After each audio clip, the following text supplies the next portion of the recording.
Good day mga chong, and welcome again to my another vlog.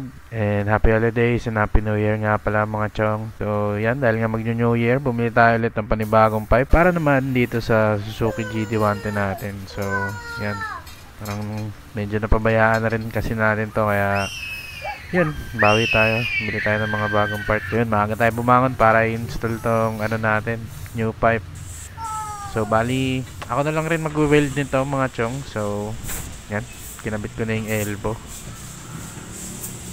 Yun, mock up natin kung paano yung diskarte na gagawin natin dito sa GT68 na pipe na to. Nabili ko lang siya sa Shopee mga chong. So yan, so hindi ko alam kung anong gagawin nating position sa kanya, kung medyo upward ba or straight lang. So pangit naman kasi kung straight lang, no?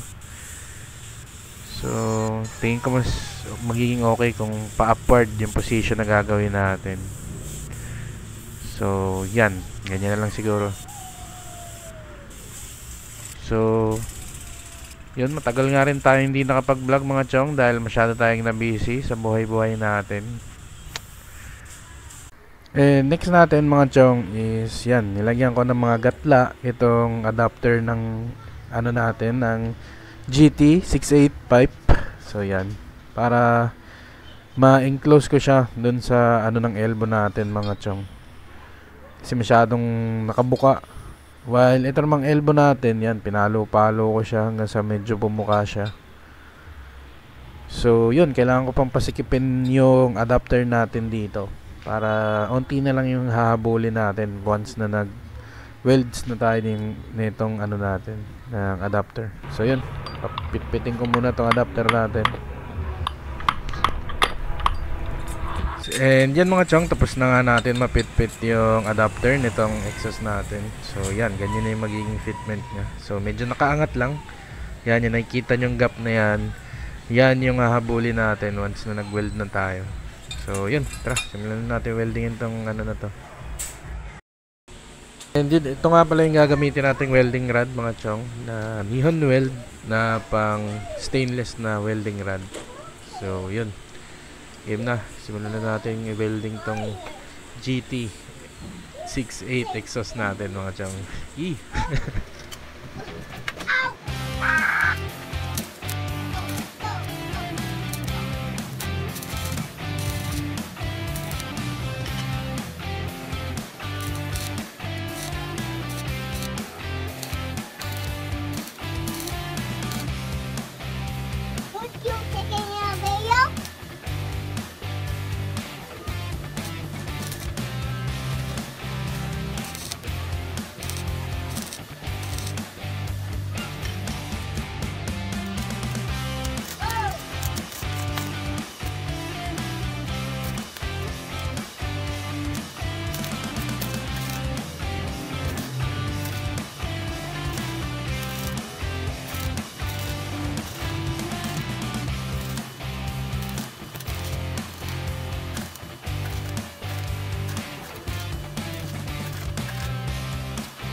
Init.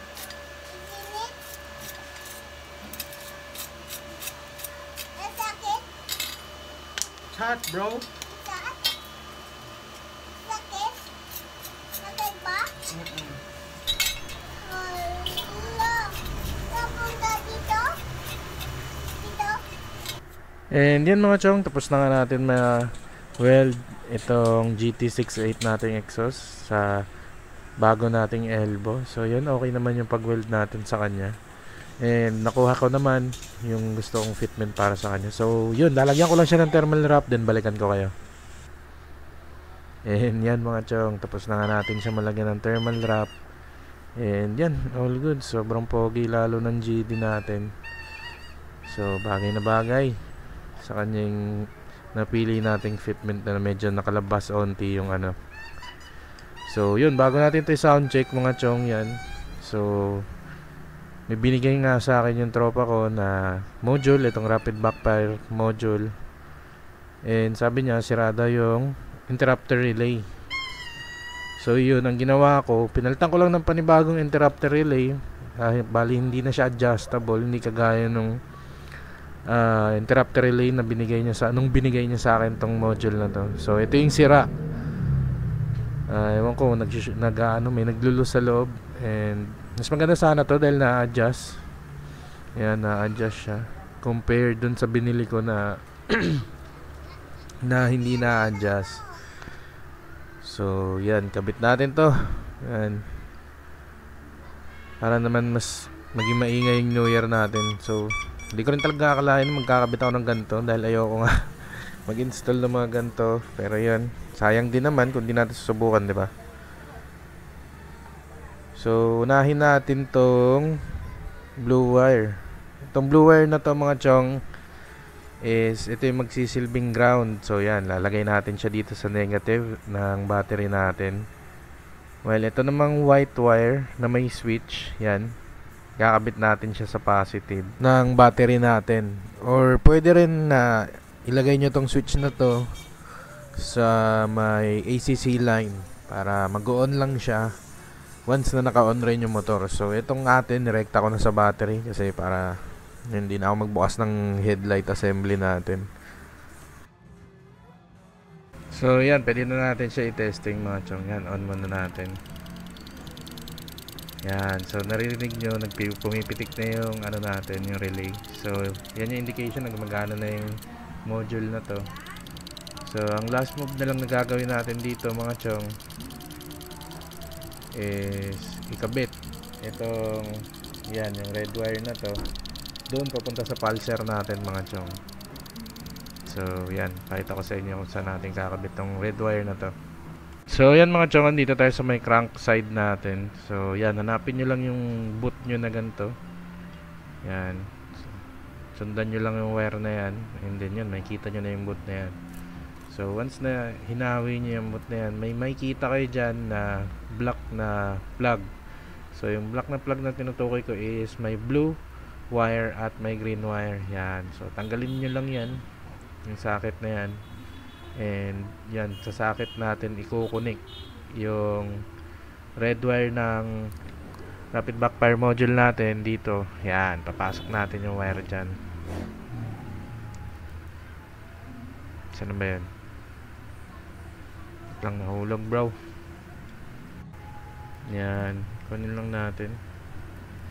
Yan, so itong red wire na to, ito yung 87 ng rapid backfire natin. So yan, splice lang natin to, tapos pasok natin dun mismo sa socket, dun sa color blue na side natin siya i-connect din. Yun, pwede na natin testing to. So yan, nakabit ko na mga chong. All goods. Sa blue niya siya na wire ikakabit mga chong, hindi dun sa green. So yan, testing na natin kung gumagana ba. And sound check na rin natin yung exhaust natin mga chong. Let's go.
And yan mga chong, tapos na nga natin ma-install yung GT68 exhaust natin and yung rapid backfire module. So yun, narinig nyo naman, sobrang solid manunog nitong pipe na to and lakas talaga nung impact nung kada putok ng rapid backfire natin. Talagang ramdam ko talaga sa dibdib ko. And yun, gusto ko pasalamatan mga chong dahil yun, sinamahan nyo ako sa life adventures ko this year. So yun, sana continue nyo pa rin ako suportahan this next year. Kaya yun, maraming salamat mga chong. So talagang na-busy lang talaga tayo ngayon dahil may day job na rin ako. And also MC taxi rider na rin ako ngayon mga chong. So sumasideline tayo. And yun, yung video naman natin nung nag-Mindanao ride tayo, hindi ko pa siya ma-upload mga chong dahil itong phone na to, ito yung ginamit natin nung nag-ride tayo. Eh sadly, nung nandun tayo sa Mindanao, nalaglag siya. And yun, nasagasaan siya ng sasakyan, kaya yan, basag talaga. Kaya yun, bawi tayo. Once napapaayos natin to, upload ko na yun agad. So yun, expect nyo next year na mas marami pa tayong gagawin. Gagawing adventures and gagawing mga installs about it sa motor natin. And yun, dadagdagan pa natin siya ng isa this year sana. Yun. Kaya yun, patuloy nyo lang subaybayan mga chong. And yan, mamaya install ko rin pala tong Tose exhaust natin. Nung last year ko lang to nagamit. Sa beses lang talaga. And yun, kakabit ko rin ulit siya mamaya. So yun, para matching sila nitong natin, GD at itong YT natin na slash cut exhaust. Yun, maraming salamat mga chong. Happy New Year. Ingat sa pag-ride itong New Year na to. Don't drink and drive. Yun, ingat sa paputok, ingat sa motor. And yan, maraming salamat sa pagsama sa akin ngayong taon na to. Yun, maraming salamat mga chong. Happy New Year.